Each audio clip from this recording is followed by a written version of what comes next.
to Lyme, Regis, first of all. And I'd like to say to you, I was walking along the parade here, and I met this young woman, and I saw she was collecting fossils. And I said to her, excuse me, but just who are you, and what are you doing here? And of course I was most affronted because I assumed he'd know. And who amongst you might know who I am? Anyone know my name? Yes, I believe your hand was up first, yes. Mary Anning, wow, that deserves a prize. A prize? A prize for knowing my name. There's a part right there for you. There you go, congratulations, yes. And where was Mary Anning born? Where was I born? Yes, miss. Not only in Lyme, Regis, but just over there actually. It's by the museum where the river comes through and meets the sea. You all visited that place? That's where I lived, and that's where I had my shop. And I was taught collecting, fossil collecting, by my father, who had his own shop there, and that's where we started it. And we used to sell our fossils to tourists and collectors. Now, of course, we didn't call them fossils in my day. Do you have a question there, sir? Questions are always more important than mine. Charmouth. I'm not from Charmouth, but you can get some great fossils from Charmouth. Thanks for your interjection. Yes, so my father taught me fossil hunting, but we didn't call them fossils in my day. What did we call them? Yes, miss.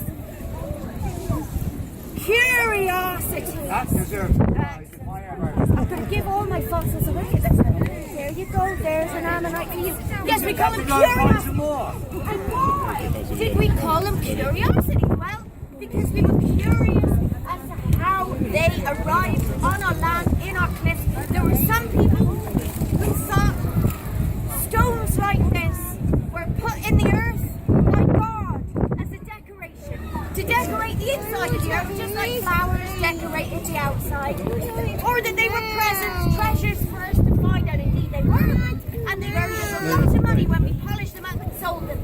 There were other people in my village, Mr. Darwin, you'll laugh at this, who thought that these stones had precious, secret, magical powers. There were women in my village, ladies and gentlemen, who would grind them up as medicine. Never took any myself, don't believe in cured of things, but does anybody know what this particular curiosity is? Yes, Ammonite. an ammonite. You'll get one of your very own for knowing that. Now, do you know what an ammonite was? What kind of a creature this was? Yes, sir. It was indeed a sea snail, a type of squid, and I'll show you. You may have seen one of these. An artist's impression, made out of an even rarer material in my day, to show you exactly what this ammonite creature would have. A type of sea squid that filled its chambers, as you can see, with air. Well, good afternoon, Tom. Oh, there he's gone.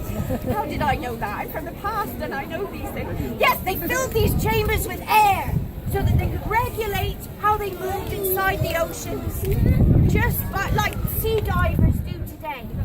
So my question started immediately. These weren't just pretty things for me to sell to tourists.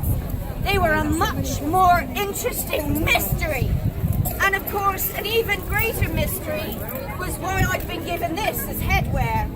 Shall I model my bonnet for you? Yes, Darwin, there's my hat. This was what my mother gave me to wear out on the cliffs while I was going fossil hunting.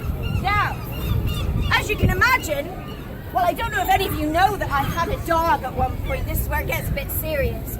Does anybody know the name of my dog? Yes? Trey. Oh. Trey, my dog. And very loyal he was to, because he used to warn me about the tides. When the tides came in, can you imagine me collecting in these skirts?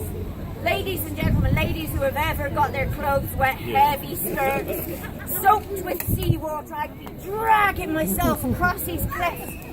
And of course, my dog Trey, thank you for reminding me of him, was tragically killed by a cliff fall, by stones raining down. Of course, we get battered by the sea here, Mr. Darwin, and we get battered by the rain. And the cliffs are therefore very unstable, which is great for fossil hunting, but absolutely terrible if you want to avoid being hit on the head by a great big rock. So, I would avoid the cliffs and Black Ven over there, don't go near that, because it has a habit of collapsing on people. We don't want that to happen to any of you. So, I invented the first hard hat, and that's how I went collecting.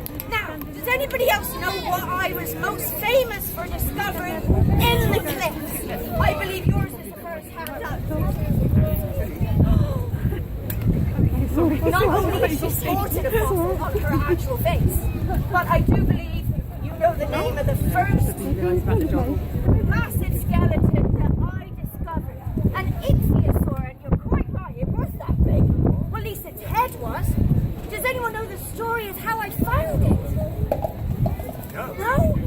I was out collecting it. Well, you do. I found it with my brother, not Joseph. But I tried to keep him out of the story because, great as he was for finding things, as soon as he found them, he got bored. Whereas I was the one doing all the work, cleaning them up, polishing them, making sure they were in perfect condition. That was what I first got known to do. This ichthyosaur, its head was this. And I've been to the Natural History Museum in London. Yes! And have you seen my ichthyosaur? With my name underneath it. Finally my name gets to be recognised. Yes, its eye socket was as big as your head, sir. It was huge. Now you can imagine the people in my village when they thought that I'd